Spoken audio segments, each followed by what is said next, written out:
இங்கே ஒரு குரூப் பார்த்தீங்கன்னா ஒரு எஸ்கேப் ரூம்ல மாட்டிக்கிறாங்க. அவங்களுக்கு முன்னாடி பார்த்தீங்கன்னா ஒரு டிஸ்பிளே இருக்கு. அந்த டிஸ்பிளேல பார்த்தீங்கன்னா 9 லெட்டர்ஸ் போட்டிருக்கு. அதாவது கிராஸ்வேர்ட் பஸ்ஸல் மாதிரி. இதை கண்டுபிடிச்சாதான் இந்த இடத்த விட்டு தப்பிக்க முடியும்னு சொல்லிட்டு எல்லாரும் யோசிக்கிறாங்க. அப்ப கண்ணாடி போட்டவங்க பார்த்தீங்கன்னா இது கண்டிப்பா அந்த நியூஸ் பேப்பர்ல இருக்க வாய்ப்பு இருக்குன்னு சொல்றாங்க. அங்க பார்த்தீங்கன்னா எக்கச்சக்கமான நியூஸ் பேப்பர் இருக்கு. கண்டிப்பா இவ்வளவு நியூஸ் பேப்பரை நம்மளால தொலைவ முடியாது. கண்டிப்பா யாராவது இறந்ததை வைத்தோ இல்ல யாராவது பிறந்ததை வைத்தோ தான் இந்த ஆன்சர் ஒழிச்சு வச்சிருப்பாங்க.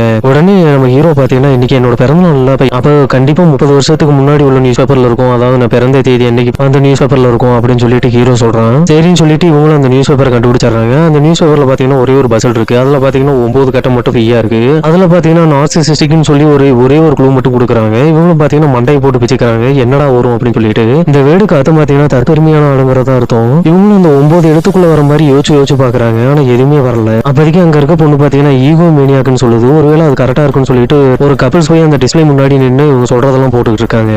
அந்த டோர் பாத்தீங்கன்னா க்ளோஸ் ஆயிருது. அதாவது பாத்தீங்கன்னா அவங்க ஒரு ரூம்ல இருப்பாங்க, இவங்க ஒரு ரூம்ல இருப்பாங்க. அத கண்ணாடி டோர் வழியா தான் சைகை மூலியமா சொல்லிட்டு இருப்பாங்க.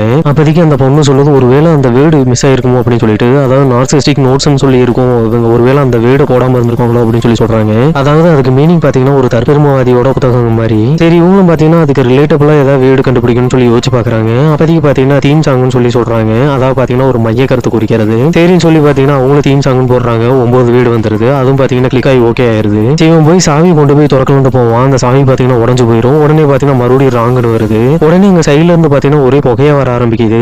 அந்த கப்புள்ஸ் பாத்தீங்கன்னா ஜாலியா ஆடிட்டு இருக்காங்க. அது ஆசிட் புகைன்னு தெரியாம. ஆனா பாத்தீங்கன்னா அந்த ஆசிட் புகை வந்து அவங்க தோலை பூரா உரிச்சு எடுத்துருது. அவங்க தோலெல்லாம் பாத்தீங்கன்னா அப்படி உறிஞ்சிட்டு வருது.